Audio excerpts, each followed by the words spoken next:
Кәрі жіліктің киесі. Қазақта кәрі жілік кәделі сый саналады. Кәрі жілік ел басын сақтайды деген сенім бар. Оны үйдің оң босағасына, қорасының айналасына байлап іліп қояды. Кәрі жіліктің киесі туралы ел ішінде мынадай аңыз бар. Ертеде бір байдың қорасын 40 қарақшы турауылдайды. Бірақ қанша тырысса да малын ала алмайды.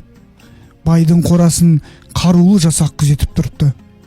Бірақ таң ата қарауылдар көзден ғайып болады екен. Ұрылар тылсым жайды түсінбейді. Ертесіне біреуін тыңшылыққа жұмсайды. Ол байға жолаушы кейпінде келіп сыр тартады. Байдың жалғыз ұлы мен бәйбішесінен өзге ешкімі жоқ екен. Тыңшы қайта келіп, байдың малын күзететін не жалшы, не күзетшісі жоқ. Бәрін барладым, көршілерінен де сұрадым. Ешбір жасағы жоқ дейді. Бізге елестеген болу керек, дейді ұрылардың басшысы. Ендеше бүгін шабамыз, деп атқа қонады. Бұл жолда ұрылар қораға тақап келгенде қарулы жасаққа кезігеді. Ұрылардың бірнешеуі жараланып кейін шегінеді.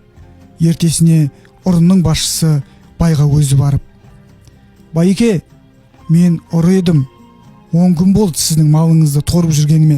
Бірақ қораңызды күзеткен қалың әскер қалдырмай қойды. Күндіз көзден ғайып болады.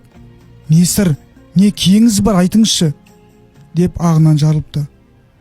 Бай ұрыны ертіп алып, қорасында ілулі тұрған кәрі жілікті көрсетеді.